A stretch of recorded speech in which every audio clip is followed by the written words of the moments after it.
Olá pessoal, boa tarde. Meu nome é Vinícius Montanari e conforme combinado, estamos aqui de volta com o nosso treinamento numa aula especial. Conforme eu combinei com vocês, nós preparamos um curso então completo de reforma tributária. Esse curso já está disponível no YouTube. Por favor, acesse o site da PPIC, lá você vai encontrar o nosso material completo sobre reforma tributária. E nesse curso nós enfrentamos toda a regra matriz, todos os principais comandos da Lei Complementar 214 e todos os principais desafios que nós já temos em matéria tributária, olhando para a reforma tributária. Então lá nós olhamos desde fato gerador, hipótese de incidência, não cumulatividade plena, tudo que dá direito a crédito de IBS e CBS. Nós discutimos sobre split payment, discutimos sobre regimes diferenciados, regimes específicos, falamos um pouco de IPI, falamos sobre imposto seletivo, falamos sobre planejamento tributário, enfim. Foi uma imersão, uma jornada ali na reforma tributária e, conforme combinado, nós estamos aqui preparando mais uma aula específica agora sobre o setor imobiliário. Esse setor é tão importante que nós dedicamos uma aula específica para ele porque foge um pouco à regra de tudo aquilo que nós discutimos. Boa parte dos conceitos, dos pilares que foi apresentado naquele curso vão ser importantes agora, mas agora a gente precisa olhar um pouquinho para o setor imobiliário, porque trouxe todo um regramento bem específico. Então, novamente, se você puder, visite o nosso site, lá tem um material completo tanto da reforma tributária como um todo, quanto este material específico sobre o setor imobiliário. O curso já está disponível, são 7 aulas, e essa agora é uma aula extra, nós estamos chamando de aula adicional, que seria a 8ª aula. Então, por favor, acesse as nossas mídias, encontre lá o material, que vai ser bem importante para poder acompanhar tudo isso que eu vou falar com vocês. Bom, dando início então ao nosso treinamento focado no setor imobiliário, nós temos aqui muitas novidades. Nós temos comandos bem específicos, nós temos tratamentos que são realmente diferenciados. Mas coube a legislação tratar o setor imobiliário como sendo um regime específico. Então ele não foi tratado como um regime diferenciado ou algum setor que foi beneficiado, mas um setor específico, um regime específico, porque a gente sabe que o setor imobiliário tem as suas características, tem toda a sua modelagem, tem toda a sua estrutura e precisa realmente ter algum tratamento diferenciado. Então, esse comando do regime específico do setor imobiliário, nós já encontramos desde a Constituição Federal. Então, lá na Emenda Constitucional 132, com a alteração que nós tivemos no ano de 2023, nós passamos a ter lá uma previsão de que o regime imobiliário teria um tratamento específico. Mas, coube também a lei complementar tratar desses contornos, como seria esse regime específico. Nós sabíamos que ia ter algo diferente para o setor imobiliário, mas a gente não conhecia, não sabia exatamente como que ia ser tratado. Com a Lei Complementar 214, a gente passa a compreender esses impactos, a gente passa a entender que existem novos desafios. A nossa recomendação é que o contribuinte, de fato, se debruce nesse novo texto, porque o não entendimento completo, todas as suas variáveis, pode implicar em pagar mais tributo, pode implicar em não capturar oportunidades. Então eu vou falar de temas aqui que são bem sensíveis, importantes, principalmente lá no final, nas regras de transição, onde, se o contribuinte não observar esses comandos, ele pode pagar muito tributo indevido ou a maior. Então, por favor, atenção, máxima atenção a esse regime, quem opera no setor imobiliário, e aqui a gente está falando não só de quem trabalha com incorporação imobiliária, a gente está falando também da construção civil, a gente está falando da intermediação de negócios no setor imobiliário, a gente está falando também da locação, então todos os aspectos que envolvem ter ou não uma holding, patrimonial, ter ou não uma holding imobiliária, são pontos que nós vamos enfrentar aqui hoje nesse treinamento. Então a gente tem ouvido falar muito sobre o setor imobiliário, a gente tem ouvido falar muito de aumento de carga tributária no setor imobiliário. Eu adianto que, no primeiro momento, me parece que isso é verdade, mas eu vou explicar para vocês por que eu tenho esse entendimento. Em alguns pontos não, em alguns pontos a gente vai ver que, se a gente entender bem os comandos e observar esse regramento, pode ser que a gente capture por bons anos uma economia tributária. Então, depende do seu conhecimento, depende do quanto você vai mergulhar aqui no assunto junto comigo.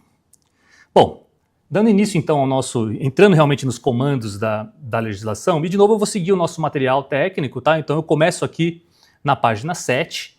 Na verdade, as primeiras páginas eu trato aqui de uma apresentação da PPIC institucional, eu trato aqui um pouco de como a gente tem trabalhado com os nossos clientes, como funciona o nosso projeto de reforma tributária, como que a gente tem assessorado nossos clientes do ponto de vista de enfrentar todo esse desafio. Então os primeiros slides é uma apresentação da empresa e um pouco do que a gente faz. E depois, então, no slide 7, que a gente começa de fato a enfrentar a legislação, enfrentar os comandos da Lei Complementar 214, combinado com a emenda constitucional.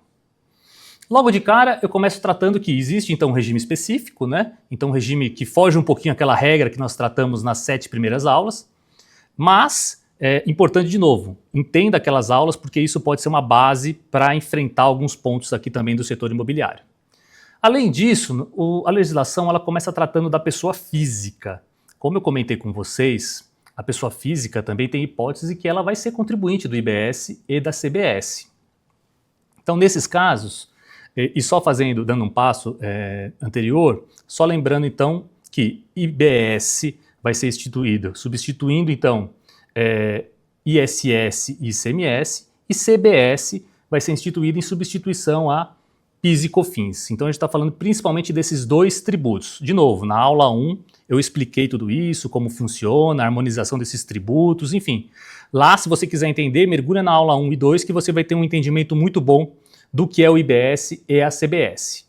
Mas o ponto é que a legislação trouxe uma hipótese de que o contribuinte, de que a pessoa física, ela pode ser considerada contribuinte de IBS e CBS.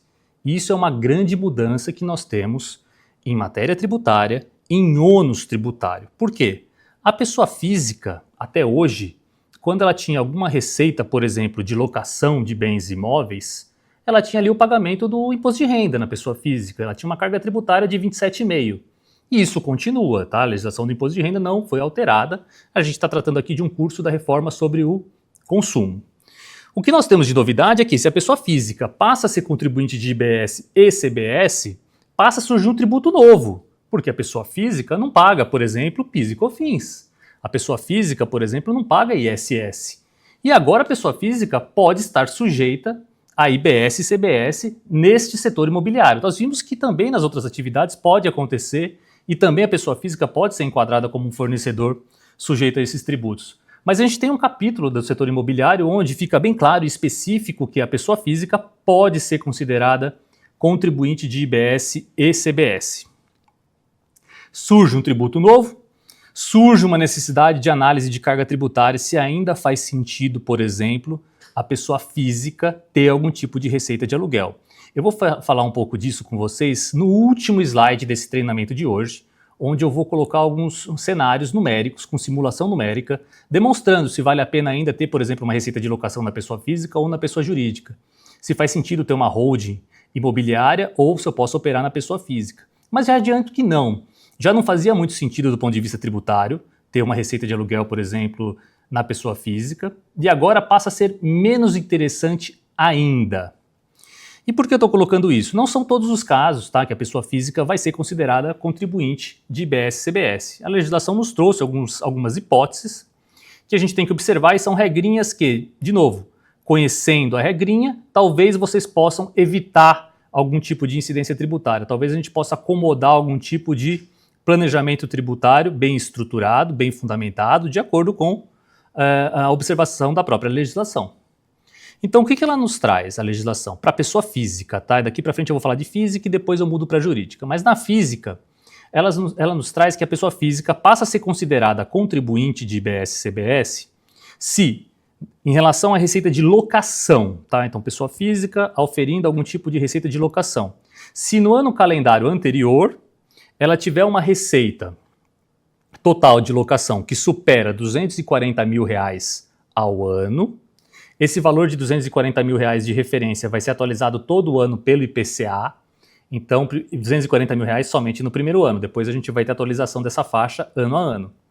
E se a pessoa física tiver por objeto mais de 3 bens imóveis destinados ali à locação. E isso ainda vai ser disciplinado pelo regulamento que ainda não veio. Então nós ainda não temos um regulamento, né, de IBS e CBS, estamos na expectativa desse regulamento que ele vai trazer então mais regras e mais detalhes do que eu tenho que observar para esse comando. Mas aqui por enquanto o que nós temos se você então, pessoa física, tiver uma renda, uma receita de locação no ano calendário anterior superior a 240 mil então eu tenho que fazer uma análise cumulativa. Se também eu tiver mais de 3 imóveis, eu estou sujeito a IBS e CBS porque eu vou ser considerado contribuinte. Então, primeiro ponto, não basta ter uma receita superior a 240 mil. Se eu tiver uma receita superior a 240 mil, mas não tiver 3 imóveis, ainda assim eu não vou ser considerado contribuinte. Se eu tiver mais de 3 imóveis e uma renda menor de 240 mil, eu não vou ser considerado contribuinte. Então eu tenho que fazer essa análise combinada, dessas duas hipóteses. 240 mil, 3 imóveis.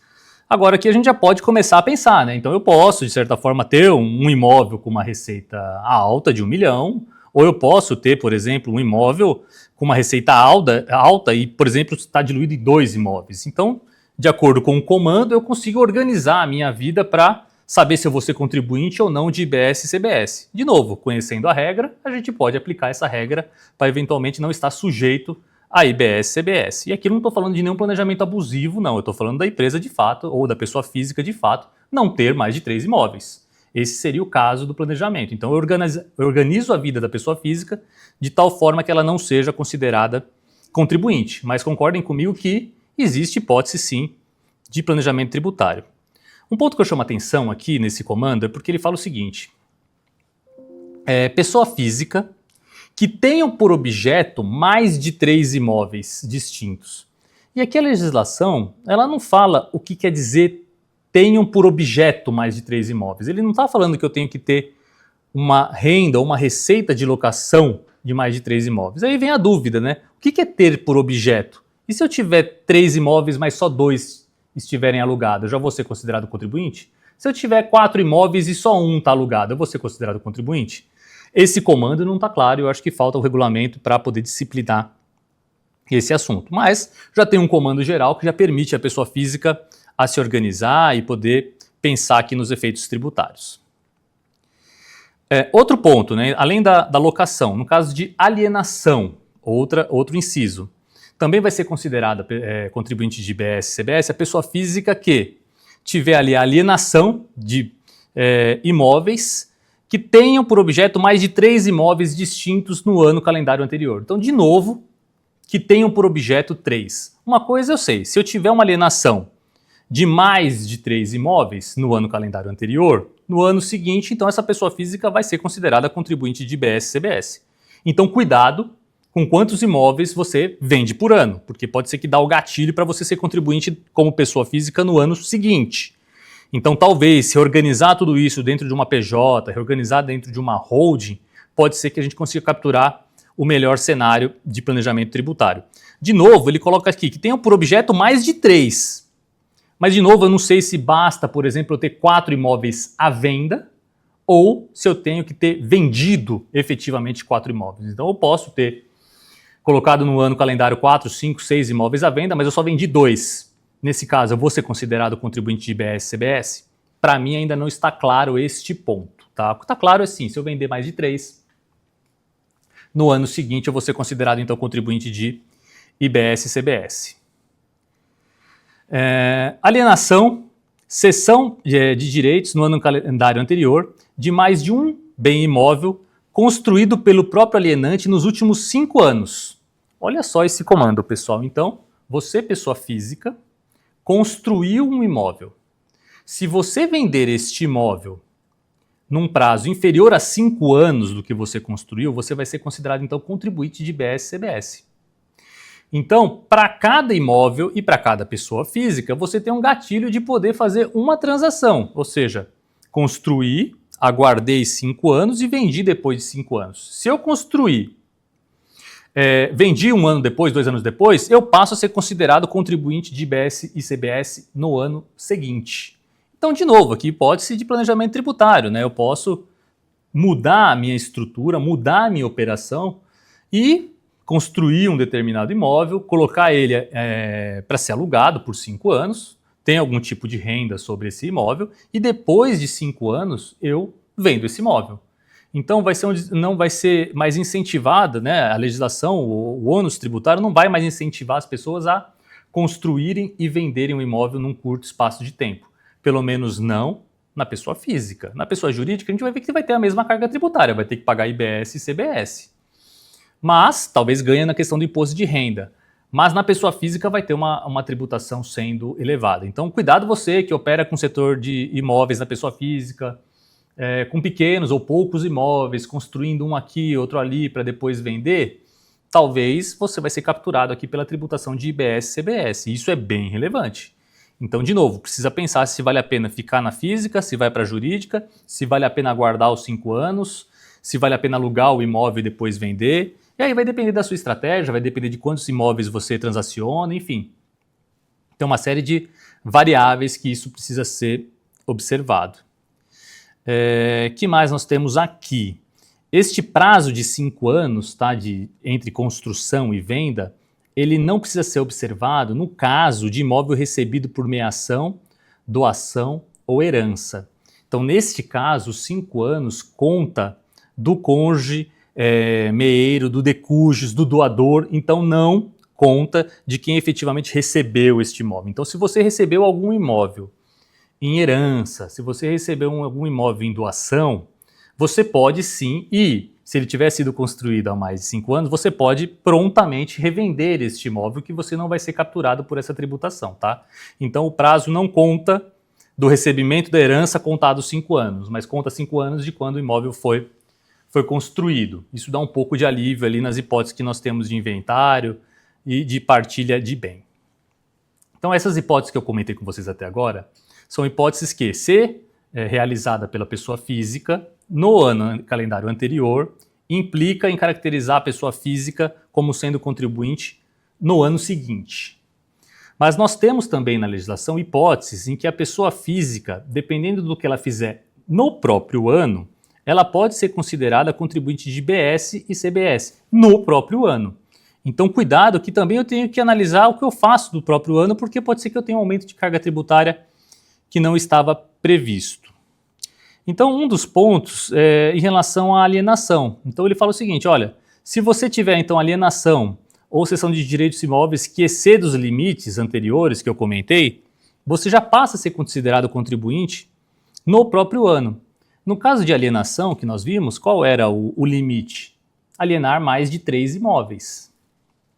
Então, se você alienar mais de 3 imóveis num ano, você passa a ser considerado contribuinte de IBS e CBS no próprio ano. Isso me preocupa, isso também eu entendo que não está claro e vai depender do regulamento. Por quê?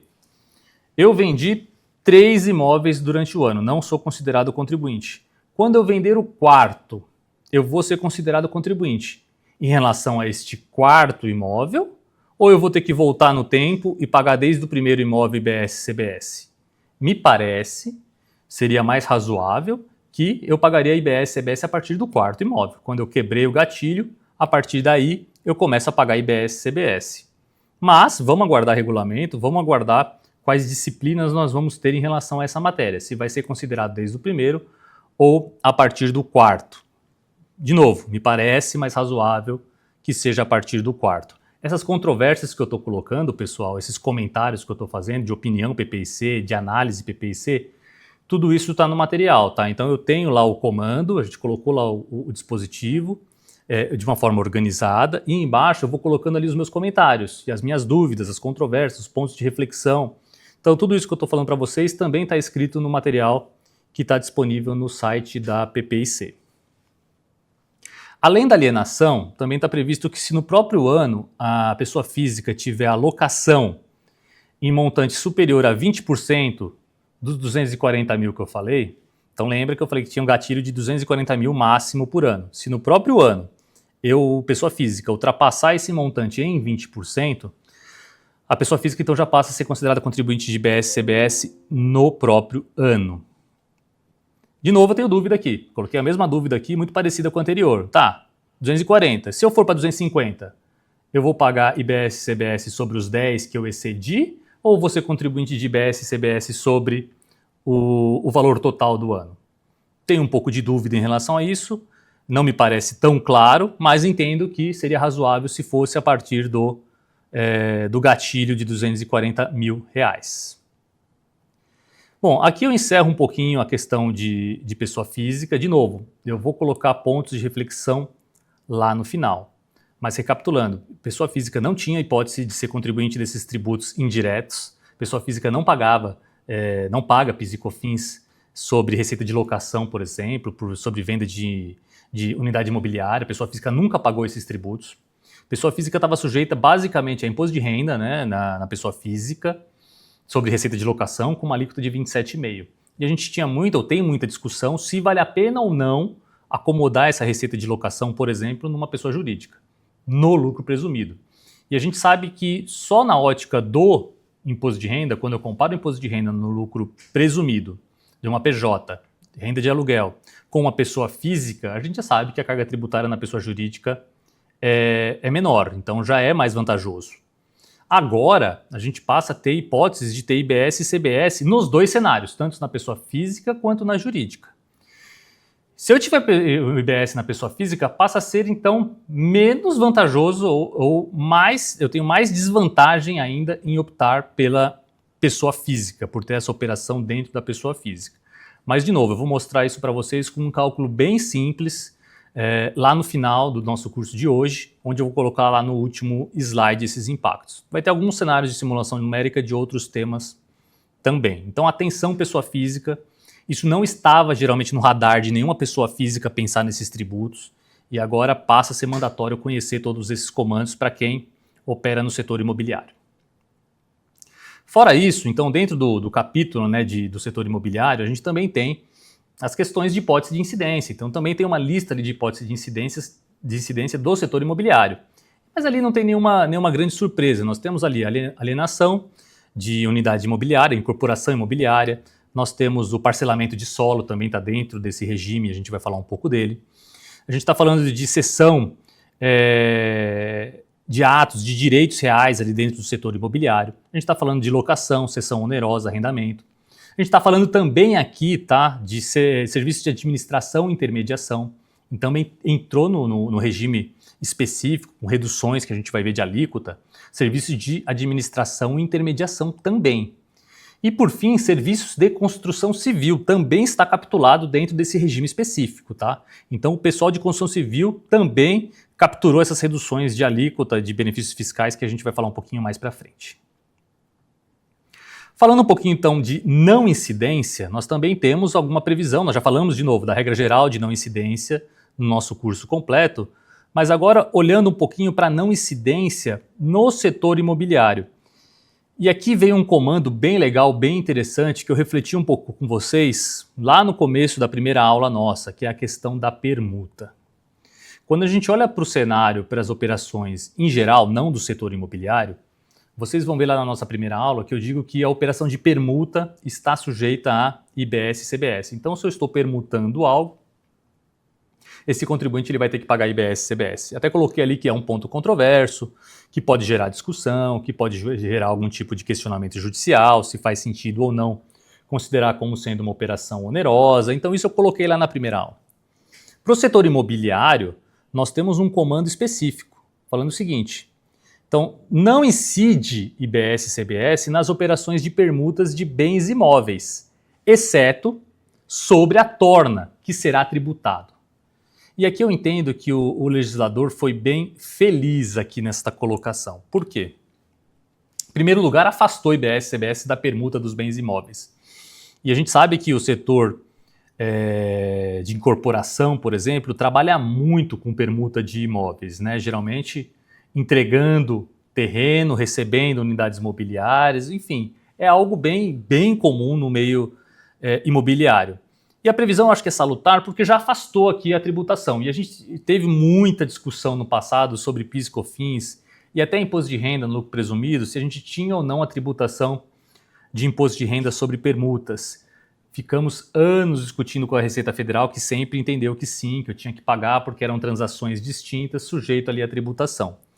Então, felizmente, a gente já tem uma previsão logo de cara em lei complementar falando, olha, permuta não tributa. Um ponto para reflexão é que ela fala de bens imóveis, então me parece que eu estou falando de permuta entre dois bens imóveis, bem imóvel com bem imóvel. Então eu entendo que faltou algum tipo de esclarecimento aqui, no caso onde nós temos aquela permuta em que uma pessoa entra com um terreno e o que ela recebe, na verdade, é um VGV das vendas das unidades imobiliárias, ou seja, ela vai receber no fim do dia dinheiro pela venda dessas unidades. E geralmente o contrato está amarrado lá num percentual e geralmente baseado num VGV. Para esse tipo de permuta, não me parece claro a aderência aqui. Me parece claro que 2 imóveis, ok, está previsto. Imóvel com VGV, acho que falta, tem que ter um pouco de cuidado, vamos aguardar o regulamento e vamos ver se cabe realmente esse tipo de aplicação e tratamento. Outro ponto é a questão da torna, né? Então, se eu tiver 2 bens sendo permutados e eu tiver uma torna, está claro também que eu tributo essa torna. E essa tributação da torna, ela vai acontecer observando toda a regra geral do setor imobiliário. Então, se determinada operação tiver ali alguma redução de alíquota, a torna que eu vou tributar nesse caso vai gozar da redução de alíquota. Se a operação tiver ali algum tipo de redutor, a gente vai falar de redutor na operação imobiliária, que são abatimentos da base de cálculo, o valor da torna vai sofrer esse abatimento também. Então todo aquele regramento diferenciado, específico para o setor imobiliário que a gente vai discutir, vale sobre o valor da torna que vai ser tributada. Eu entendo que aqui essa previsão já foi salutar porque já vai afastar boa parte do contencioso que nós teríamos se não existisse esse tipo de previsão, esse tipo de comando, tá? Outro ponto aqui que traz de não incidência é que nós também temos aqui a não incidência nas hipóteses de constituição ou transmissão de direitos reais de garantia. Em toda constituição ou transmissão de garantia não está sujeita, goza aí da não incidência de IBS e CBS. Também entendi isso como sendo uma previsão bem importante. Permutas ainda aqui, só para fechar na ordem daqui dos nossos slides, estou no slide 10. Então, permuta tem toda essa questão de se beneficiar também de tudo aquilo que vale para os imóveis em geral. Então, tanto o redutor como redução de alíquota, então vale para o valor da permuta. Mudando um pouquinho de assunto, saindo de permuta, nós temos uma previsão também de que se nós tivermos receita de locação de imóveis residenciais por um período inferior a 90 dias, isso não vai ser enquadrado como uma renda de locação sujeita a esse tratamento específico que eu estou falando com vocês aqui hoje. Se a receita de locação de imóvel residencial for inferior a 90 dias, ela vai ser enquadrada como sendo um serviço de hotelaria. Então pense você que está com o imóvel sendo alugado, pensa você que está com o imóvel ali no Airbnb, que tem locação de final de semana, enfim. Todo esse pessoal que tem locações num curto espaço de tempo, inferior a 90 dias, não vai observar o que eu estou falando aqui hoje para vocês do setor imobiliário. Este pessoal foi enquadrado como setor de hotelaria. E se vocês olharem também para o nosso curso, se eu não me engano na aula 5, nós tratamos lá do setor de hotelaria. E a redução do setor de hotelaria, já adiantando, nós temos lá uma redução de alíquota de 40%. Aí você fala, poxa, legal, então tem um benefício. A gente vai ver que no setor de locação, no imobiliário em geral, a redução é de 70%. Então, para quem opera com um Airbnb, por exemplo, para quem opera com locações de um prazo inferior a 90 dias, vai ter uma carga tributária maior do que quem opera no mercado de locação normal, tradicional, tá? Então, conseguir um benefício, vai pagar menos do que a regra geral, vai ter uma redução de 40%, mas vai pagar mais tributo do que a locação tradicional. E aqui, quando eu falo locação tradicional, estou falando aqui desse limite temporal colocado aqui na legislação acima de 90 dias. Então, se você tiver acima de 90 dias, você vai capturar tudo isso que eu estou falando aqui no curso de hoje. Se você não se enquadra aqui, veja a nossa aula número 5, se eu não me engano 5 e 6, e lá eu trato do setor de hotelaria, como funciona. Outro ponto importante, a legislação trata também da questão de momento e ocorrência do fato gerador. Nós falamos de fato gerador também no nosso treinamento, na aula 1 e 2, mas aqui a gente tem questões específicas, né, do setor imobiliário. Então, quando a gente fala de alienação, quando eu considero ocorrido então o fato gerador de IBS e CBS? Quando a gente fala então de alienação do bem imóvel, ele acontece no momento da alienação. A gente vai ver a questão de estar atrelado a um regime de caixa ou não, mas vamos falar primeiro do fato gerador. Então, se eu tiver ali uma alienação, eu considero o fato gerador ocorrido no momento então que eu tiver a alienação. Uma previsão bem importante também, bem salutar. Considera-se alienação quando implementada a condição suspensiva a que estiver sujeita a alienação. Nós discutimos por anos se eu tinha ou não que observar a cláusula de efeito suspensivo para ter fato gerador de tributo. Nós tivemos toda uma disciplina, toda uma jurisprudência que foi construída por décadas nesse sentido. E felizmente, eu acho que aqui o legislador também foi assertivo do ponto de vista de observar um pouco da discussão que já aconteceu no passado, né, da experiência do passado, para já não colocar a mesma pedra no caminho e a gente tem que começar a discutir o mesmo tema, só que com outra roupagem, com outros tributos. Então, felizmente, tem aqui uma previsão agora falando desde que implementada a cláusula com efeito suspensivo. Então, ufa, nós temos muitos contratos que são feitos de alienação de imóveis que tem cláusula de efeito suspensivo.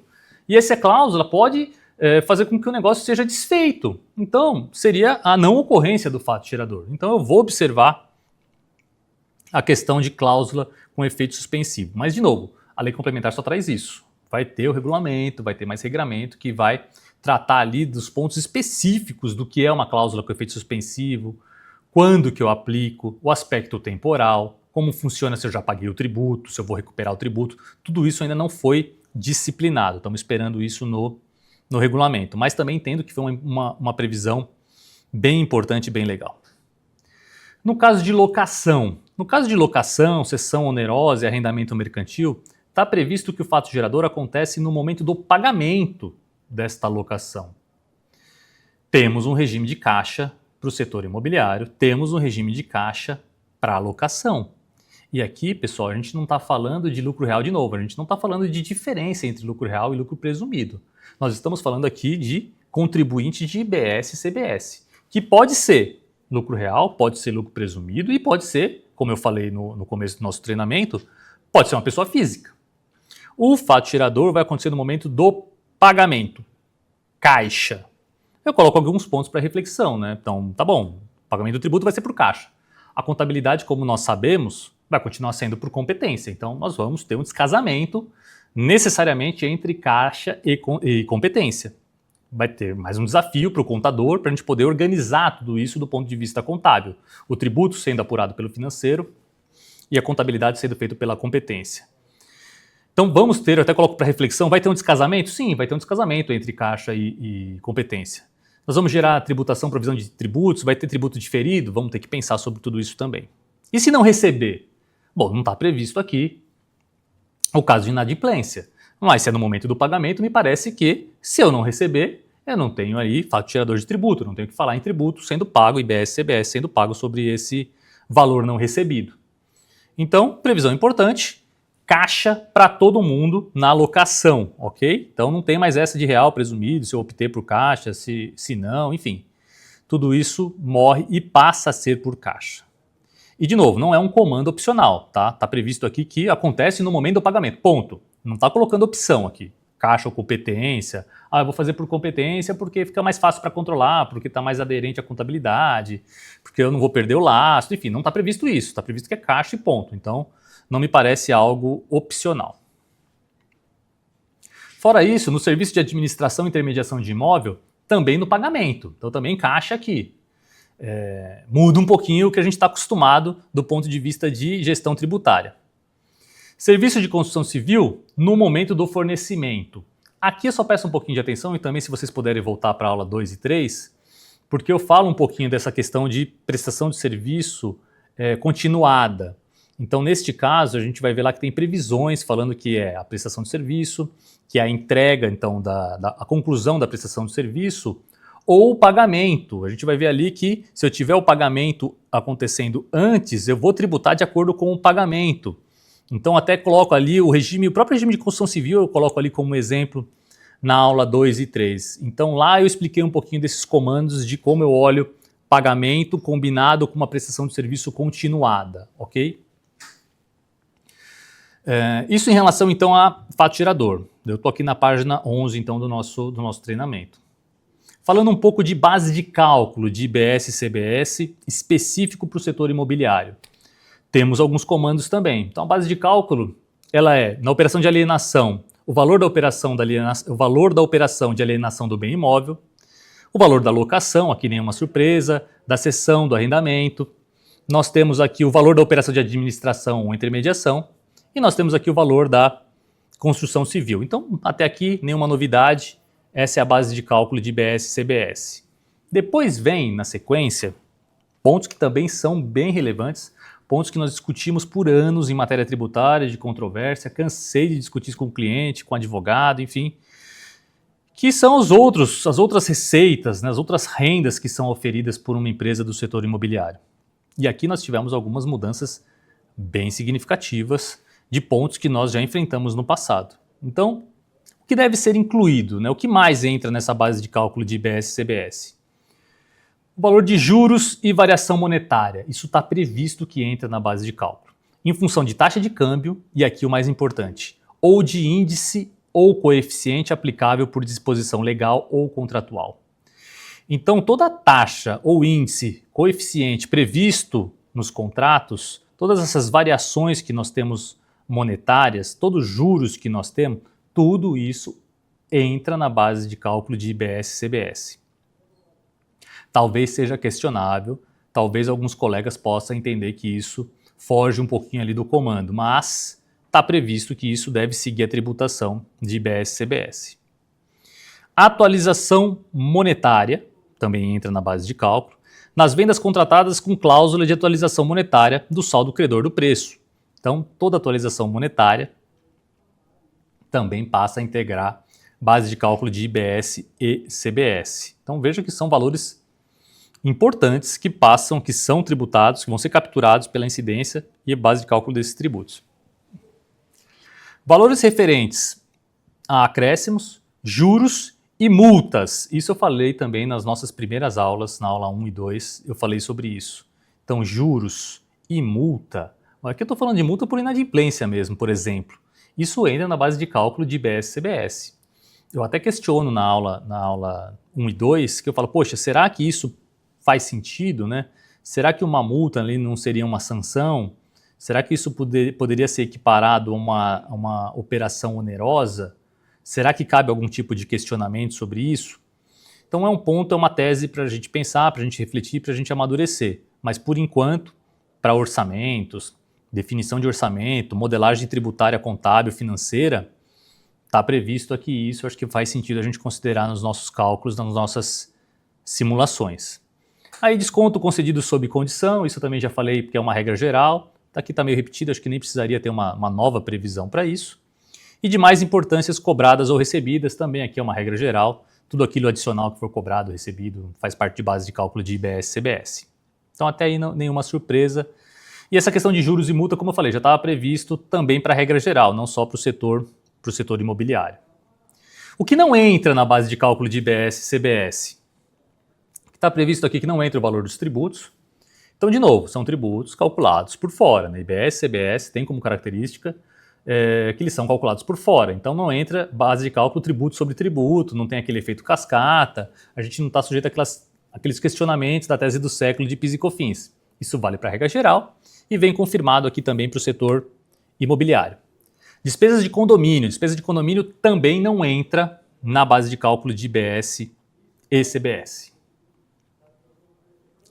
Uma previsão que eu entendi que está um pouco deslocada, assim, está um pouco tanto quanto perdida, assim, mas está lá na lei complementar, é em relação a crédito, tá? A gente vai falar um pouquinho do creditamento, mas está previsto que dentro ali do contexto da não cumulatividade, uma empresa de construção civil que preste um serviço para um não contribuinte, e a gente está falando ali principalmente, sei lá, de uma pessoa física, né, que está construindo ali algum imóvel e tal. Esse serviço de construção civil, ele não permite para a empresa, para a construtora, que ela tenha excessos ou excedentes de crédito. Então, o que está previsto é que esta empresa de construção civil, o máximo que ela pode ter é um zeramento, ela pode zerar o valor de IBS e CBS em função da não cumulatividade. Pode tomar créditos daquilo que foi pago na etapa anterior, até o limite de zerar o seu débito. Ela não pode acumular e pedir ressarcimento ou restituição. De novo, me parece um comando fora de contexto, que tratou de um ponto bem específico. Eu acho que dá para questionar, acho que cabe ali algum tipo de questionamento, porque, querendo ou não, isso impede ali a não cumulatividade plena, né? Então a gente está dentro de um contexto de um regime específico, onde a gente começa a encontrar alguns pontos que conflitam com a não cumulatividade plena. Então, por isso que eu entendo que isso pode ser uma tese a ser testada no futuro, né? O que cabe de questionamento dentro de um regime específico que deveria observar ou não ali a não cumulatividade plena, né? Então aqui eu coloco um pontinho para atenção, mas também é bem específico para essa atividade de construção civil para não contribuinte. Bom, pessoal, vamos dar sequência então no nosso treinamento. Eu estou aqui na página 13 da nossa apresentação. E aqui um ponto, item 10, aqui um ponto que começa a me preocupar em relação ao regramento novo da reforma tributária. Não é uma surpresa, mas veio um comando aqui bem específico falando de valor de referência dos bens imóveis.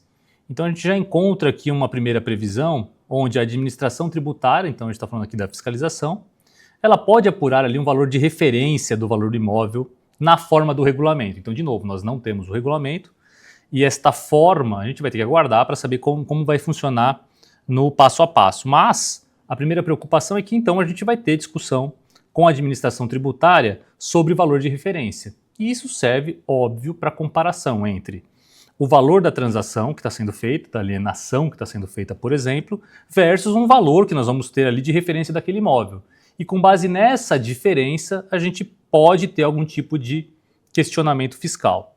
A gente vai ver daqui a pouco, mais para frente, que esse valor de referência também pode ser favorável ao contribuinte nesse momento de transição.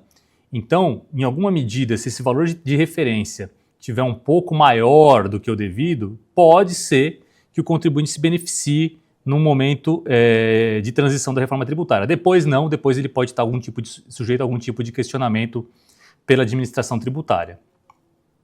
Esse valor de referência, ele vai ter então alguns pontos que vão ter que ser observados pelo regulamento, como por exemplo, análise do preço praticado no mercado brasileiro, imobiliário, isso já está previsto, informações que vão ser enviadas pelas administrações tributárias dos municípios, Distrito Federal, Estado e União, informação que vai ser prestada por serviços registrais e notoriais, então essa também vai ser uma fonte de informação, e também vai ser levado em consideração o quê? Localização, tipologia, destinação, data, padrão da construção, tudo isso, todo esse conjunto de informação vai ser relevante para determinar o valor de referência. E isso, de novo, a autoridade, a administração tributária vai ter acesso a isso para poder fazer a análise do valor e comparar com o valor da sua transação. Então pode ser que a gente vai ter de novo um litígio, nós vamos ter aí um contencioso, nós vamos ter uma discussão sobre o valor de referência que vai ser tratado para cada bem imóvel. Eu até coloco aqui um comentário na apresentação se a gente vai ter novas disputas. A resposta é que eu entendo que sim, a gente vai ter sim disputas, questionamentos junto à administração tributária. E já está inclusive previsto no própria Lei Complementar 214 que esse valor de referência pode ser impugnado. Então o contribuinte, quando tiver acesso a esse valor de referência e perceber que ele está ali num montante excessivo, vai ter algum tipo de mecanismo ali administrativo em que o contribuinte vai poder impugnar e discutir se ele concorda ou não com aquele valor de referência. Está prometido também, está previsto que esse valor vai ser atualizado anualmente, e isso vai fazer parte ali de um conjunto de obrigações acessórias que está dentro do Sistema Nacional de Gestão de Informações Territoriais e está dentro também do Cadastro Imobiliário Brasileiro. A gente vai ter todo um regramento também onde os contribuintes vão ter esses cadastros. Isso vai ser então disponibilizado e todo contribuinte vai poder ter acesso a esse valor de referência. E tendo acesso, a recomendação vai ser que ele possa impugnar ou não se ele discordar desse montante. Isso em relação a valor de referência. Mas, seguindo aqui no nosso material, a gente entra num ponto bem relevante, talvez um dos mais importantes aqui de alteração da reforma tributária, que é o tal do redutor de ajuste.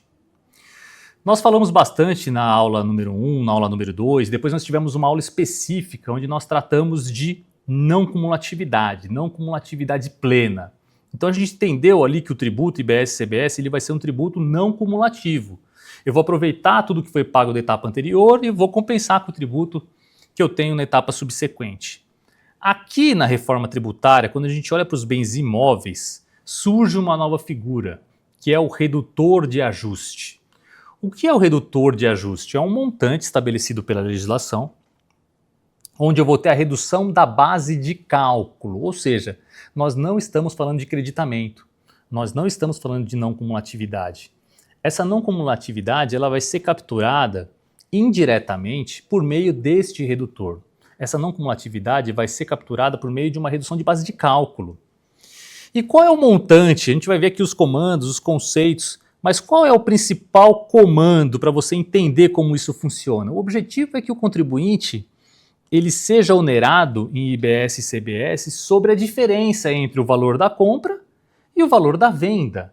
Então, qualquer tipo de atualização que eu tenha, valorização do imóvel, vai ser capturado por IBS e CBS. Se eu tiver uma margem nessa operação, vai ser capturado por IBS e CBS. Mas a ideia é que eu não tribute esta operação, que eu não tenha um ônus tributário, por exemplo, se eu estiver vendendo o meu imóvel pelo mesmo valor que eu comprei. Então nós estamos diante de um IVA dual, nós estamos diante de um imposto sobre valor agregado, nós estamos diante de um imposto sobre valor adicionado. Se nada foi agregado, se nada foi adicionado, nós não temos tributo nessa operação. Só que em vez da legislação tratar de uma não cumulatividade, ao invés dela falar de tomar crédito, ela está falando, olha, abate da base de cálculo o valor da compra. E este montante ele está chamando de redutor de ajuste. Então tudo isso, quando eu falo de redutor de ajuste, eu estou falando basicamente de tirar o efeito do valor da compra e tributar a margem que foi aplicada, ok? Então daqui para frente a gente vai ouvir falar bastante desse comando, redutor de ajuste. Este comando é específico do setor imobiliário, a gente não vai encontrar isso em outros aspectos ou outras operações comerciais ou transações que nós temos onerosas. A gente só vai encontrar esse comando nesse capítulo específico do setor imobiliário. Então, eu vou percorrer um pouquinho com vocês como vai funcionar este redutor de ajuste, também olhando um pouco para a regra de transição. Porque, de novo, a gente vai, como eu começo a aula número 1 com vocês, falando do período de transição. Então, a gente sabe que no ano de 2026 nós não vamos ter ali aumento de carga tributária, que nós vamos indicar a carga tributária, mas nós não vamos pagar. Mas nós sabemos também que no ano de 27 já morre PIS e COFINS e já entra a CBS. Então é importante entender a regra de transição e esses efeitos e tentando pensar como que eu vou capturar esse redutor de ajuste, pensando que os tributos estão mudando num espaço de tempo. Então nós não temos uma chave sendo virada no ano de 26 ou no ano de 27. A gente tem tributos que estão morrendo, novos tributos que estão nascendo e tudo isso convivendo junto. Então, olhando para a questão de redutor de ajuste, a legislação primeiro separa a questão temporal. Então o que ela fala? No caso de bens imóveis de propriedade do contribuinte em 31 de dezembro de 2026, de novo, 31 de dezembro de 26 é quando entra a CBS em vigor e morre PIS e COFINS, ok?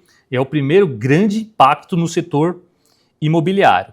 Então ele está falando que neste caso, quando chegar nesta data, o valor do redutor de ajuste vai ser o valor de aquisição do imóvel atualizado pelo IPCA. Então eu estou com o imóvel sendo transacionado já no ano de 27.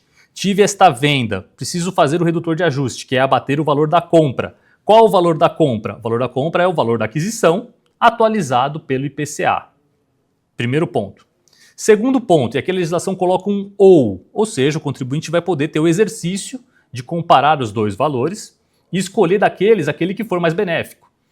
Ou, por opção do contribuinte, está previsto aqui, o valor de referência, que é o que eu estava falando agora há pouco para vocês. Falei, olha, existe um valor de referência, isso me preocupa, talvez esse valor venha superavaliado, isso pode ser um problema para o contribuinte. Mas, no momento da transição, se este valor de referência for maior do que o valor da compra atualizado pelo IPCA, eu vou usar o valor de referência, porque isso está previsto.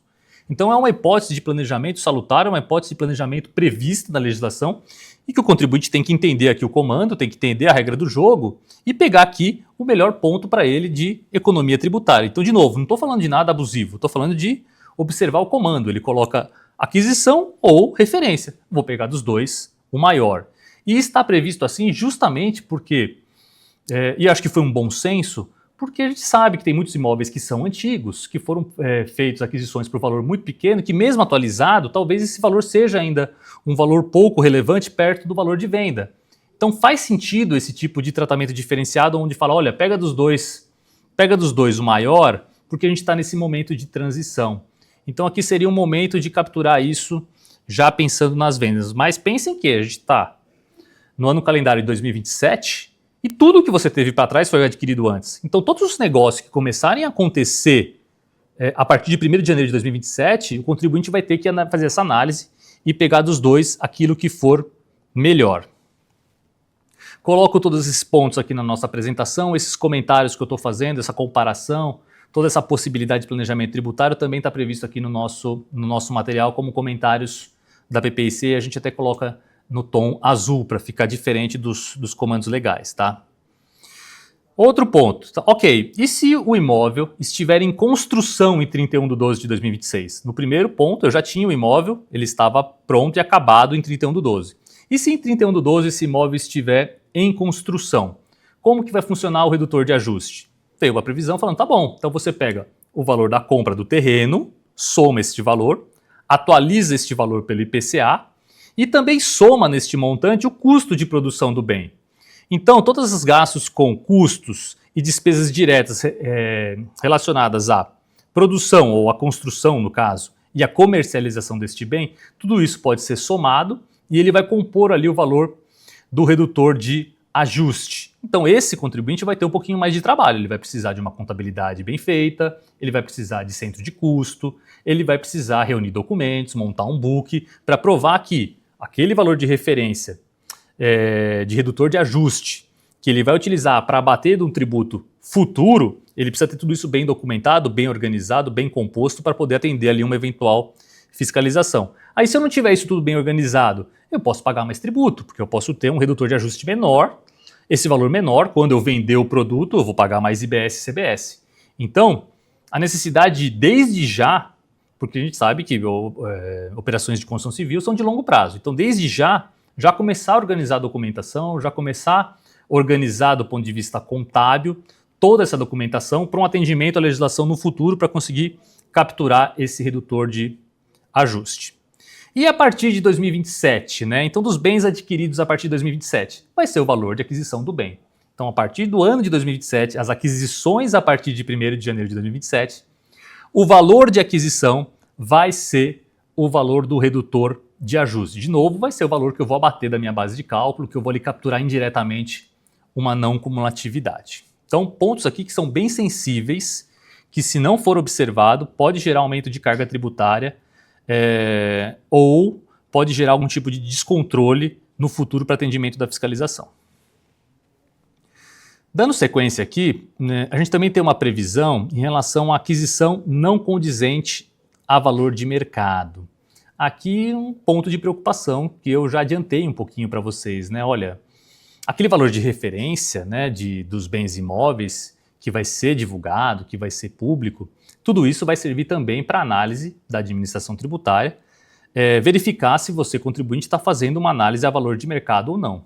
Agora pensem no trabalho, pensem na burocracia, pensem no atendimento à fiscalização que a gente vai ter agora para ter uma discussão com o fisco se a operação imobiliária que eu fiz, a venda de uma unidade imobiliária foi feita a valor de mercado ou não.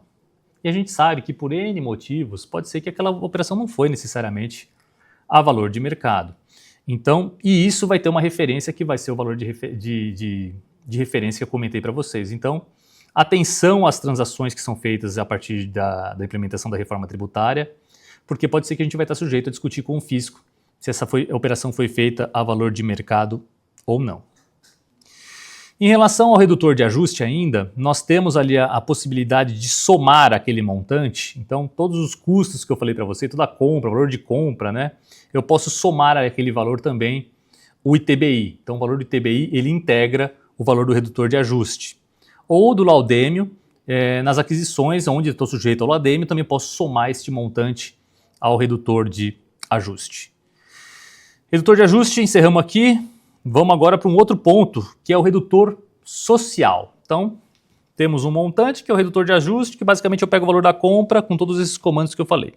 Redutor social, o próprio nome diz, foi mais um benefício que foi aplicado aqui ao setor de uma forma geral, e aqui a ideia é poder incentivar principalmente os imóveis residenciais. O objetivo é capturar ou conceder algum tipo de tratamento para o imóvel novo. Então, de certa forma, é um benefício que está sendo concedido para as incorporadoras, principalmente nos imóveis residenciais. E aqui a gente sabe que o Brasil tem um déficit habitacional e que tem todo um sentido econômico por trás disso. Então, para isso, para fomentar, para incentivar esse setor, foi concedido um redutor adicional. Então, o redutor social ele é de R$100 mil para o valor de um bem imóvel residencial novo, então precisa ser novo, ou de R$30 mil para um lote residencial. Esses valores e toda a lei, ela traz que esses valores são atualizados pelo IPCA, tá? Então a gente não vai ficar com valores defasados, desatualizados em matéria tributária como a gente está acostumado até hoje.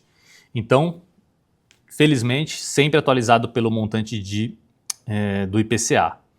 Aqui, pessoal, a legislação deixa bem claro que precisa ser um imóvel residencial, ok? Não pode ser um imóvel comercial. O imóvel comercial não vai se beneficiar desse tratamento. Fora isso, ele tem que ser ocupado como um local de residência efetivo. Então, não vale, por exemplo, eu ter a minha residência em São Paulo e comprar uma casa na praia. Então, é um imóvel residencial, sim, eu posso residir na praia, mas não é o meu local de residência principal. Então, neste caso, eu não vou ter ali o benefício do redutor social. Está previsto, então, R$100 mil, pessoal. Então, imagina que se eu tenho uma venda de um imóvel de R$300 mil, esse imóvel ele vai ter ali um redutor social de 100 mil. Então, a análise da base de cálculo começa a ser 200 mil. E ele pode ser utilizado cumulativo com redutor de ajuste. Então, para imóveis que são valores mais baixos, onde vai ser um imóvel residencial para quem está adquirindo, onde vai ser o único imóvel residencial, a tendência é que a carga tributária seja muito baixa. Então, para esse setor, para esse mercado, talvez, num exercício numérico, a carga tributária seja mais vantajosa do que a atual, tá? Podendo até mesmo zerar ali a carga tributária. Está previsto que esse imóvel novo não pode nunca ter sido ocupado ou utilizado. Aqui vai ter uma baita discussão, porque como que eu vou saber realmente se foi utilizado por algum período ou não?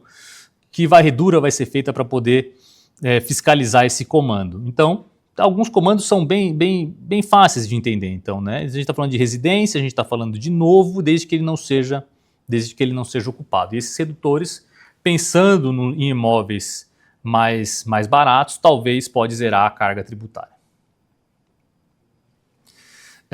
E cada imóvel só pode gozar desse benefício uma única vez. Então, é lógico, é um imóvel novo. Então, na revenda desse imóvel já não vai ser capturado esse redutor social. Então, atenção para quem compra e vende imóveis, pensando em capturar isso, não vai ser possível, então, ter essa redução.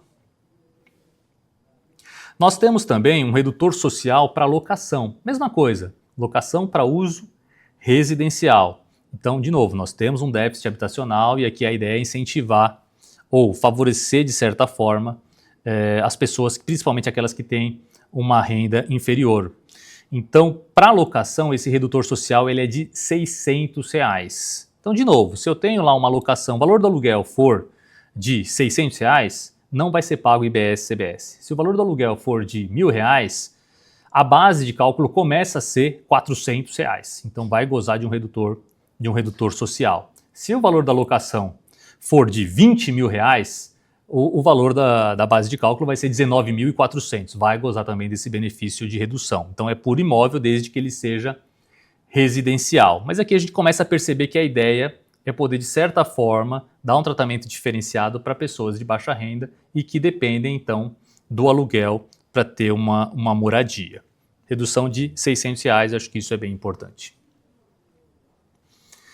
Outro ponto, e aqui sim, além do redutor social, além do redutor de ajuste, outro grande, e aqui sim eu posso entender como sendo algo diferenciado ou algum tipo de benefício, são em relação às alíquotas.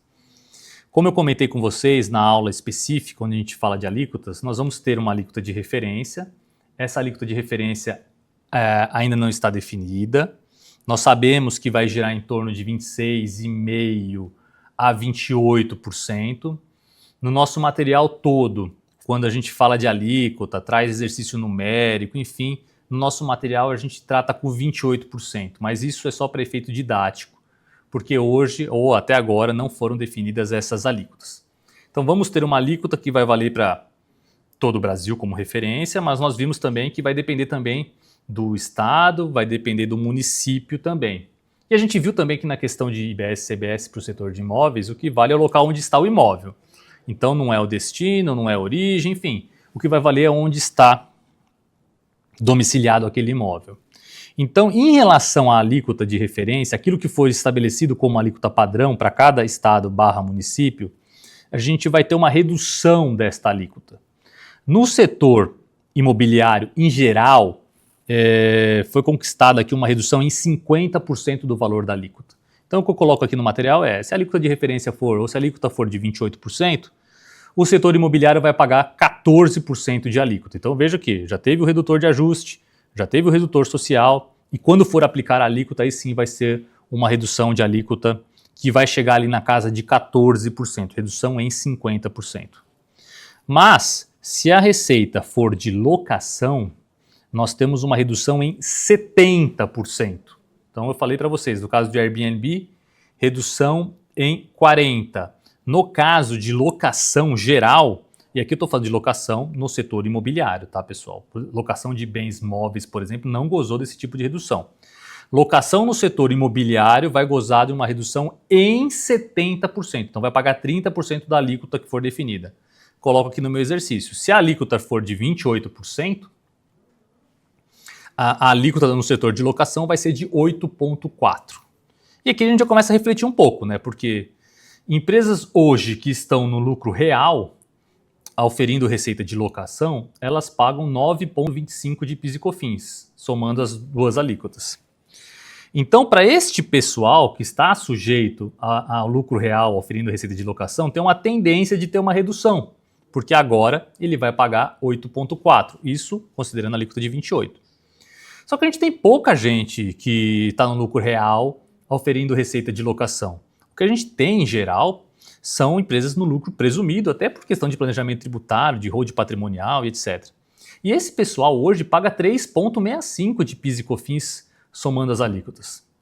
Esse pessoal que paga 3,65% vai ter uma alíquota sendo majorada para 8,4%.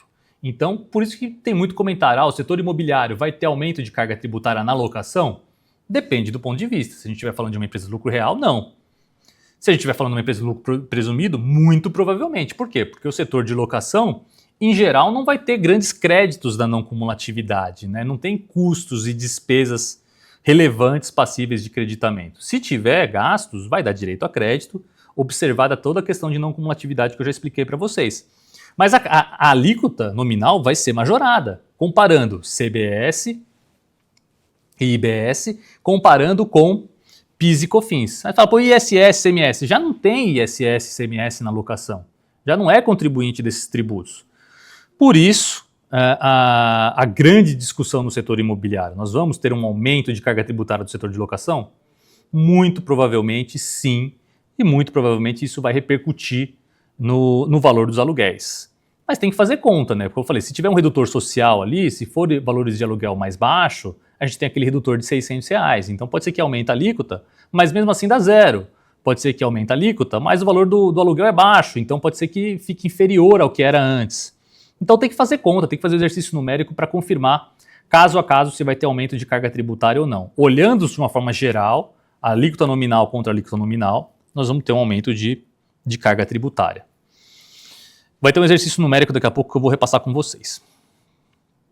Fora isso, nós entramos em alguns capítulos aqui também, um pouco mais específico e por tema, né? Então, na incorporação imobiliária e no parcelamento de solo, a gente está falando aqui de loteamento, está previsto que o fato gerador ou que o tributo vai ser devido no momento de cada pagamento. Então, de novo, aqui uma previsão bem salutar para a incorporação imobiliária. Já falei da locação, né, que era por regime de caixa. Também para a incorporação imobiliária está previsto que o fato gerador ou que o pagamento do tributo vai ser devido no momento do pagamento. Então, regime caixa. Então, a gente vai ter, de novo, um descasamento, regime caixa para a incorporação, a gente vai ter a contabilidade sendo feita por competência e a gente vai ter um controle contábil adicional para ser feito para esse setor. Dando sequência aqui, está previsto também que este redutor social, esse redutor de ajuste, ele vai ser aplicável também, então, no momento da alienação desses bens imóveis na proporção de cada recebimento. Então, se a operação é por caixa, como eu comentei, o tributo ele é devido no momento do pagamento por regime de caixa. Todas essas questões de redutor de ajuste que eu falei, redutor social, tudo isso vai ser calculado proporcionalmente a cada alienação. Então é lógico, se eu tenho um imóvel que vai ser pago em 100 meses, eu vou observar esses redutores numa fração proporcional, num prorata para cada mês, né? Então eu não vou ter todo esse redutor concentrado no período inicial e depois pagar tributo na frente, nada disso. Uma vez identificados esses redutores, nós vamos ter ali um prorata, nós vamos ter toda uma diluição deste montante. E aqui, pessoal, eu vou seguindo na página 19 da nossa apresentação, item 15, onde nós temos a questão do sujeito passivo do tributo, né? Já falamos bastante, acho que aqui já ficou claro para vocês quem é o sujeito passivo, então não trago aqui grande novidade. O sujeito passivo é quem é responsável pelo pagamento desse tributo, né? Quem é responsável, a gente já falou, é o alienante do bem imóvel, é aquele que cede ou transmite um bem imóvel com onerosidade, é o locador, o cedente, quem faz então o arrendamento, o adquirente somente no caso de adjudicação ou leilão, isso funciona parecido com a regra geral, o prestador de serviço de construção civil é o sujeito passivo, e quem presta serviço de intermediação e administração de bens imóveis. Então, acho que já está em linha com o que eu expliquei até agora. O único ponto um pouco diferente, mas em linha com o que nós já temos na regra geral, é a questão da SCP. E o que está previsto aqui, sem nenhuma surpresa, é que o sócio ostensivo ele é o responsável pelo recolhimento de IBS e CBS. Então, em relação a esse caso, a gente não esperava que fosse, por exemplo, delegado ou outorgado ao sócio participante, ficou ali a cargo do sócio ostensivo ter o pagamento desse tributo. E aqui eu encerro então essa fase, parte inicial do nosso curso, e nos próximos slides a gente parte para o período de transição, como que vai funcionar principalmente os anos de 26, 27, 28, 29 e até o ano de 2033, quando a gente tem a virada de chave, tá bom? Bom, dando sequência nesta parte de período de transição, aqui também chama a atenção de vocês, porque, novamente, é preciso entender esses comandos, porque vai fazer muita diferença do ponto de vista de carga tributária. E tem algumas pegadinhas daqui para frente que o contribuinte precisa conhecer. A primeira delas é em relação ao RET, né? Vocês devem estar se perguntando, poxa, como que fica o RET com toda essa reforma tributária, que é o regime especial tributário do patrimônio de afetação? Acho que como vocês sabem, devem estar bem curiosos, né? Hoje o que nós temos do ponto de vista tributário, de planejamento tributário, de previsão legal, é a possibilidade do contribuinte capturar o tratamento do RET. O RET, nós ficamos alguns anos discutindo, entendendo, as alíquotas eram maiores, até que chegou um dado momento no tempo onde a alíquota do RET foi reduzida a 4%.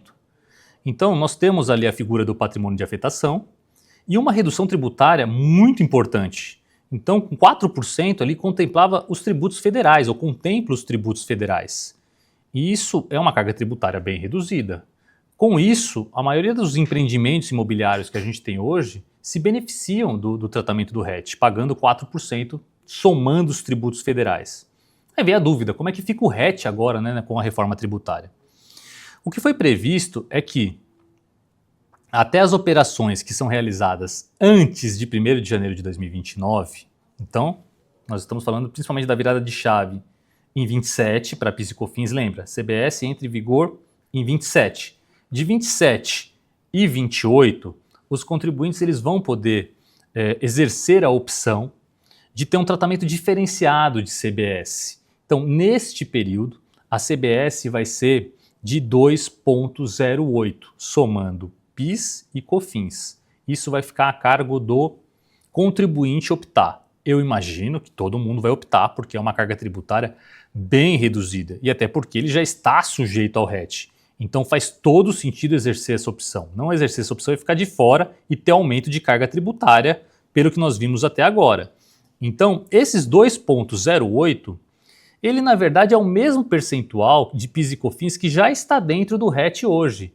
Então isso implica em afirmar que nós não vamos ter aumento de carga tributária até o ano de 2029, se o contribuinte exercer essa opção. Então, de novo, se eu tiver um RET de 4%, para quem está sujeito a um RET de 4%, ao optar, vai pagar PIS e COFINS, vai deixar de pagar PIS e COFINS e vai pagar então CBS com 2,08, nas mesmas frações. Somando o que sobrar de IRCS, este montante chega a 4%, que é o que já tem hoje do ponto de vista de RET. Então, mantida a carga tributária. E para quem está no RET com a alíquota de 1%, e aí a gente está falando principalmente daqueles imóveis que estão relacionados com Minha Casa Minha Vida, neste caso, IBS e CBS vai ser, por opção do contribuinte, de 0,53%, que é o mesmo percentual, a mesma fração de PIS e COFINS que está dentro do RET hoje. Então, de novo, ponto importante, não vai ter aumento de carga tributária, pelo menos até o ano de 2029, para quem é optante pelo RET. Mas tem alguns comandos aqui também. Ele fala, olha, ok, você vai pagar esse percentual reduzido sobre o faturamento, mas você não vai ter direito a crédito decorrente da não cumulatividade. Você não vai combinar o lado positivo das duas regras. Então, optou pelo RET, pela redução nesse período, abre mão dos créditos decorrente da não cumulatividade. Fora isso, você também não passa crédito para frente. Então, tem que analisar a cadeia como um todo, como vai funcionar em função desse dispositivo, porque talvez você estava conseguindo empurrar um crédito para frente que não vai empurrar mais. Mas, tendo que uma previsão bem interessante. Outro ponto que eu até coloco aqui para reflexão é, tá bom, e a partir de 2029, 1º de janeiro de 2029, o que acontece? Não tem previsão, pessoal. Está previsto, então, o fim do RET. Toda a regra que eu falei até então, como vai funcionar, que eu estava explicando até agora, da redução da alíquota de 50%, da não cumulatividade, do redutor de ajuste, do redutor social, tudo isso entra em vigor de uma forma plena, então não tem mais o que se falar em RET. Então talvez, combinando tudo aquilo que eu falei até agora, quando eu comparo com um RET de 4%, somando ali o Imposto de Renda e Contribuição Social, mas olhando ali para quanto tem de PIS e COFINS ali dentro, que é o 2,08, talvez o contribuinte tenha um aumento sim de carga tributária. Então, talvez aconteça também algum movimento, algum lobby de discussão para manter esse prazo um pouco mais para frente, mas não está previsto. Está previsto que morre o RET a partir do ano de 2029. Em relação a parcelamento de solo, né, a gente está falando aí principalmente da questão de loteamento, está previsto também que até 1º de janeiro de 2029, o contribuinte pode também, por opção, né, pagar a CBS no montante de 3,65. Então aqui de novo, o que é o 3,65? A referência é o PIS e COFINS que já existe hoje.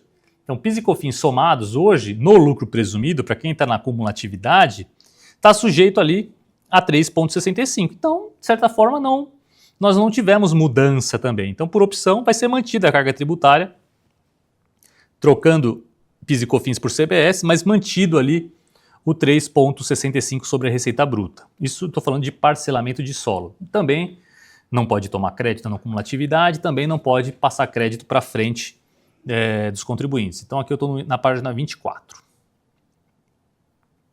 Indo para a página, aqui eu dei um salto, né, porque aqui é cópia de legislação, mas dando um salto aqui para a página 26, a gente entra na questão de locação. Aqui eu também peço a máxima atenção. Aqui está boa parte das discussões do setor imobiliário, pegadinha, e talvez muita gente ainda não conheça este comando, porque ele implica em uma análise ainda no ano de 2025, tá? Está previsto, pessoal, que os contratos firmados até a data da publicação da lei complementar, então nós estamos falando de contrato de locação que foram firmados até 16 de janeiro de 2025, poderão pagar 3,65 de CBS e IBS. Então corta no tempo, nós estamos em 16 de janeiro. Todos os contratos em vigor nesta data vai poder ser mantida uma carga tributária de 3,65. O que é o 3,65? A mesma referência que nós temos hoje de PIS e COFINS. Então seria alguma forma de não ter aumento da carga tributária. Mas de novo, 3,65 é a alíquota de locação no lucro presumido. Então, para quem está com receita de locação no lucro presumido, não vai ter aumento de carga tributária. Para quem está no lucro real, pagando PIS e COFINS a 9,25, se fizer essa opção que está aqui prevista, vai ter uma redução de alíquota para 3,65. Então, de novo, quem está no lucro real, tendo receita de locação, e eu já tive reunião com vários clientes nessa situação, vai sim se beneficiar de uma redução de alíquota, de uma redução de carga tributária bem expressiva. Mas tem que observar alguns critérios que eu vou falar aqui para vocês. Primeiro ponto é, A legislação separou o que são imóveis residenciais de não residenciais. Então ela começa tratando dos imóveis não residenciais. Então a gente está falando de uma laje comercial, a gente está falando de um galpão, de um centro de distribuição, de um shopping center, enfim. Um volume relevante de negócios que são feitos, mas do não residencial. Nesse caso, esta possibilidade de tributação com a alíquota de 3,65, ela vale pelo prazo original do contrato. O que isso significa? Se eu tinha um contrato firmado até 16 de janeiro de 2025, eu vou poder gozar dessa redução de alíquota de 3,65 até o final deste contrato. E aí não importa no tempo se vai ser em 28, em 27, se vai ser em 2029, 30, não importa. Se você tinha um contrato firmado de locação de longo prazo, vai valer até o prazo original deste contrato. Então pode ser que a gente vai ter daqui 20 anos tendo empresas que vão estar pagando ainda IBS, CBS a 3,65 porque tinham um contrato de 20 anos tratando dessa locação. Só que para poder capturar esse benefício, né, além de ter que exercer esta opção, e esta opção, a disciplina de como fazer essa opção ainda não foi divulgada, não foi tratada, um ponto já foi, que é, este contrato ele precisa ser registrado em cartório até 31 de dezembro de 2025. Então, recapitulando, esse contrato ele precisa ter sido firmado antes de 16 de janeiro de 2025. Ele precisa ser comprovado, essa assinatura precisa ser comprovada por firma reconhecida ou assinatura eletrônica. E, adicionalmente, esse contrato precisa ser levado a cartório até 31 de dezembro de 2025. Por isso que eu falei para vocês a questão de tempo, de lapso temporal de conhecimento da legislação.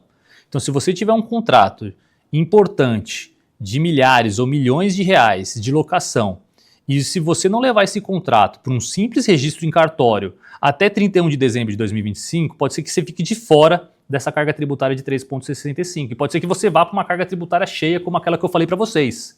Então, conhecer isso é mandatório. A empresa precisa levar esses contratos para registro em cartório. Adicionalmente, está previsto que você pode levar também esses contratos para a Receita Federal ou para o Comitê Gestor do IBS. Mas essa disciplina ainda não saiu. Então, se você quiser hoje levar a conhecimento da Receita Federal, você não vai conseguir. Mas se você quiser levar hoje para registro em cartório, você já consegue. Então, algumas empresas estão esperando um pouco de regulamentação para levar isso para registro a cartório, mas já tem ali bem definido. A data limite é 31 de 12 de 2025, sob pena de não pagar 3,65 de tributo até o fim do contrato. Isso pode mudar toda a carga tributária, isso pode dar um impacto muito relevante para as empresas. Fora isso, a gente tem lá os contratos com finalidade residencial.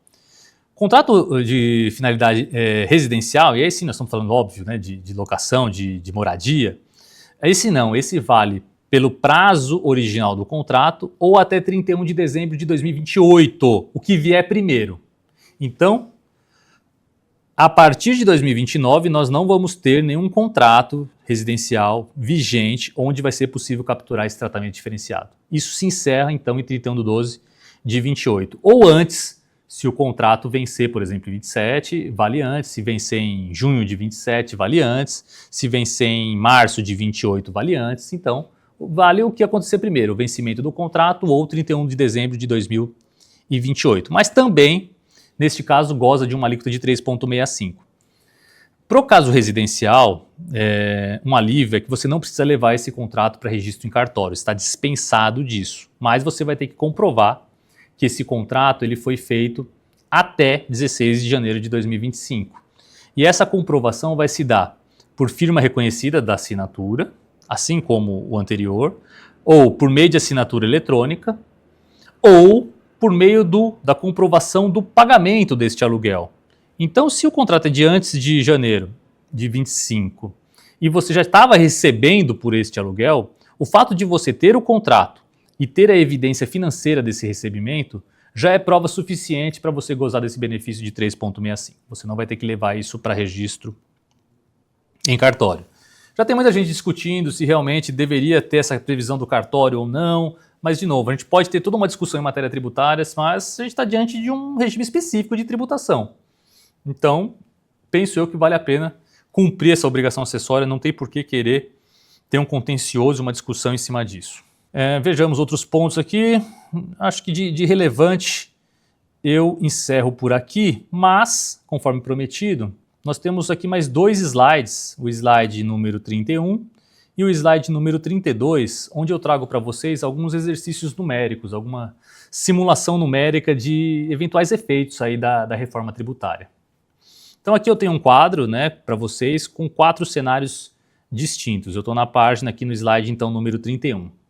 E aqui eu trouxe para vocês cenários distintos dentro da receita de locação. Eu estou sendo muito questionado sobre dentro do setor imobiliário em relação à locação. E aqui eu tenho uma primeira coluna que eu coloco aqui empresas do lucro presumido, um cenário hipotético, óbvio, né? Antes da reforma. Então, antes da reforma tributária, uma empresa do lucro presumindo, auferindo uma receita de locação no montante de R$1 milhão. Nesse caso, o contribuinte ele tem aqui PIS de 0,65 e ele tem COFINS de 3%. Fazendo o cálculo do gross up por dentro, tributo sobre tributo, e eu explico também isso acho que na aula 5 do nosso treinamento, como funciona esse mecanismo, mas fazendo o cálculo de gross up, esse R$1 milhão de receita de aluguel, ele vai para 1 milhão e 37. 1 milhão e 37,882. Esse é o valor da receita bruta.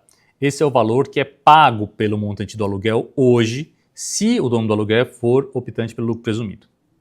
Então a gente vai ter PIS de 6.746, a gente vai ter COFINS de 31.136. Qual é a receita líquida? 1 milhão. A ideia foi só demonstrar qual é a receita líquida, quanto que o valor do aluguel está sendo pago efetivamente. Nesse caso, a gente também tem algumas hipóteses. Então, nesse caso eu tenho uma carga tributária de 37.882, somando PIS e COFINS, e a gente não tem nenhum outro tributo, porque não tem hoje nenhum outro tributo sobre essa operação. Se o adquirente dessa locação, quem estiver pagando por essa locação, for também no lucro presumido, qual é o custo dessa empresa?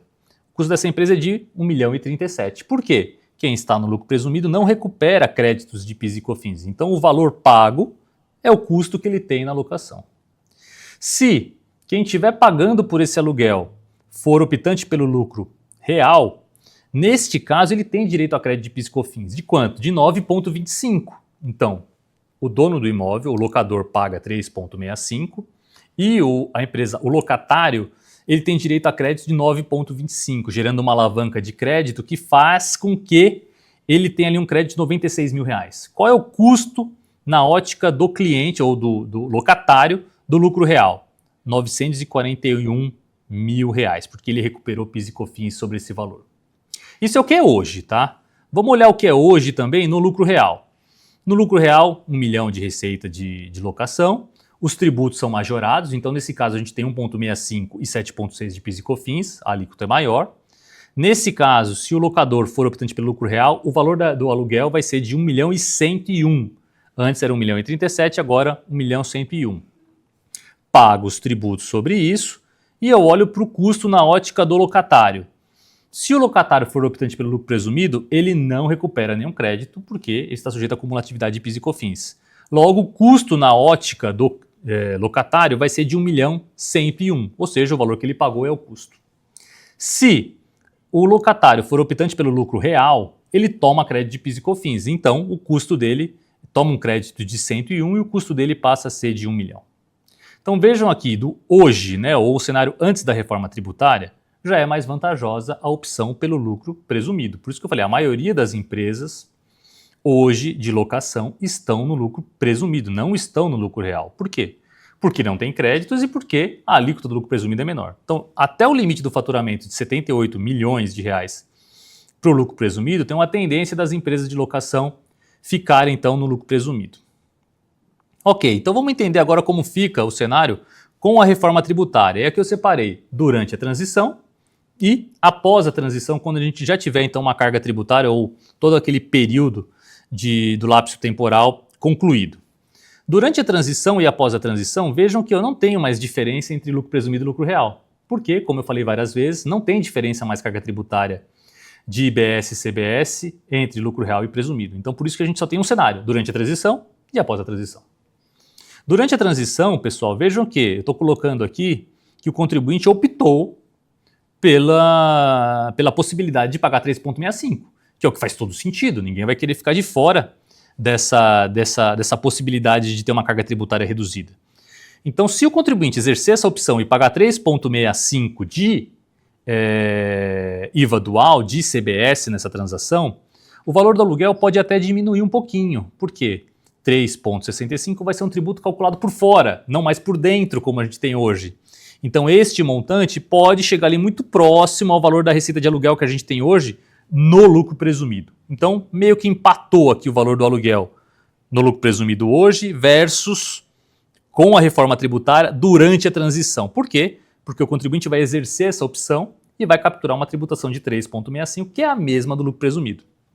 Nesse caso, eu estou colocando aqui que se o locatário for optante pelo lucro presumido, ele passa a recuperar um crédito de tributo que antes ele não recuperava, porque ele também vai estar sujeito à reforma tributária, ele também vai estar sujeito a IBS e CBS. Então, se o locatário for optante pelo lucro presumido, ele vai ter que capturar R$ 36.500 de crédito e o custo dele é de R$ 1 milhão. Então vejam que fenômeno acontece. Pro locatário, no lucro presumido, a reforma tributária vai ser mais vantajosa durante o período de transição, porque ele vai capturar um crédito que antes ele não capturava, sem ter aumento de carga tributária para o locador. E se for no lucro real, o que vai acontecer? Se o adquirente, o seu locatário for do lucro real, também não vai ter impacto. Por quê? Ele vai recuperar os mesmos 36.500. De novo, não faz diferença se o locatário é lucro real ou presumido. Os dois vão capturar crédito da não cumulatividade. Então, quanto ele vai capturar? R$ 36.500. Qual vai ser o custo dele no lucro real? R$ 1 milhão de reais. Então, nós temos tanto o locatário no lucro presumido quanto o locatário no lucro real tendo o mesmo custo, R$ 1 milhão. Bom, e depois da transição? E depois, lá, quando todo esse prazo já tiver concluído, o prazo do contrato já tiver encerrado, enfim, entrou em vigor a reforma tributária full. Bom, a receita líquida de 1 milhão, do mesmo jeito. Coloquei aqui um cenário hipotético com uma alíquota de 28%. De novo, isso não está definido. Essa alíquota é reduzida em 70%, então a alíquota vai para 8,4%. De tal forma que o tributo calculado por fora dá 84 mil e o valor do aluguel vai para 1 milhão e 84. Então vejam que após a transição, quando a reforma tributária já tiver sido implementada, vai ter um aumento do valor do aluguel. Porque hoje, no lucro presumido, ele está em 1 milhão e 37. Com a reforma tributária vai para 1 milhão e 84. Então tem um pequeno aumento de carga tributária e tem um aumento do valor do aluguel. Se eu estiver comparando com o cenário atual, mas em que o locador for lucro real, ele paga hoje 9,25, agora ele vai pagar, no futuro ele vai pagar 8,4. Então nesse caso, quando eu comparo com o locador no lucro real, eu vou ter uma redução do valor do aluguel. Então antes o valor do aluguel era 1 milhão 101, agora o valor do aluguel é de 1 milhão e 84. Então também não é verdade falar que sempre o valor do aluguel vai aumentar. Eu tenho que olhar caso a caso. Pode ser que o dono do imóvel, o locador, seja presumido e eu vou ter um aumento de carga tributária. Pode ser que o dono do imóvel seja o lucro real e eu vou ter aí uma redução no valor do meu aluguel. Então precisa analisar cada caso. Se eu estiver fazendo uma análise de impacto de reforma tributária para o meu cliente ou para alguma empresa, não basta eu pegar o valor do aluguel e calcular ali um crédito que eu vou ter. Eu vou ter que, na verdade, entender o meu locador é lucro real ou presumido. E aí sim conseguir simular qual vai ser o impacto na ótica dele, quanto ele vai repassar disso no preço e quanto que eu vou tomar de crédito em função dessa não cumulatividade, levando em conta que eu também posso ser real e presumido que o impacto vai ser diferente para cada um desses. Então, com esse exemplo numérico, pessoal, com esses cenários que eu coloco aqui para vocês, tem uma série de reflexões, mas eu peço mais atenção no cenário do lucro presumido, que é onde está a grande maioria das empresas. A grande conclusão aqui é, talvez a gente está diante de um aumento de carga tributária, talvez a gente está diante de um aumento dos preços do aluguel.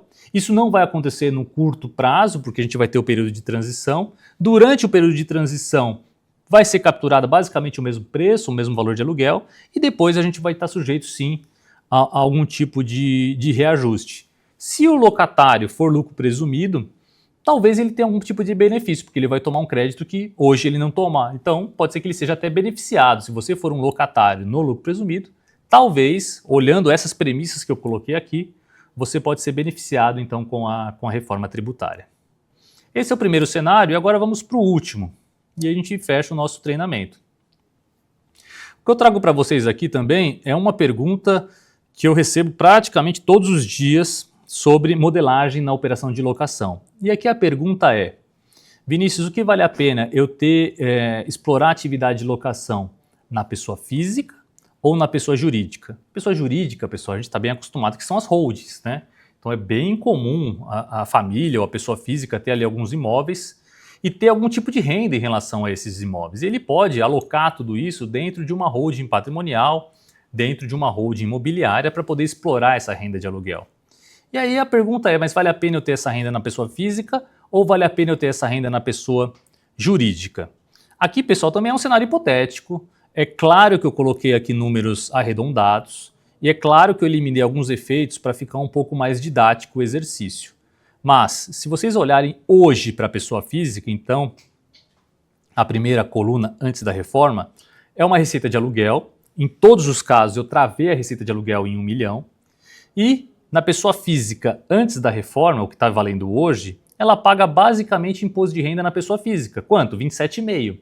Então essa pessoa física vai pagar R$ 275 mil de imposto de renda na pessoa física e mais nada. Como eu comentei para vocês, a pessoa física não paga tributo indireto, não paga PIS e COFINS, enfim, não paga ISS. Então a carga tributária dessa pessoa física é de 27,5, 275 mil reais.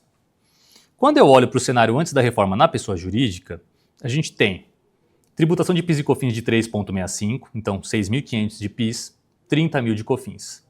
E a gente tem também aqui o lucro presumido. Estou colocando uma pessoa jurídica no lucro presumido.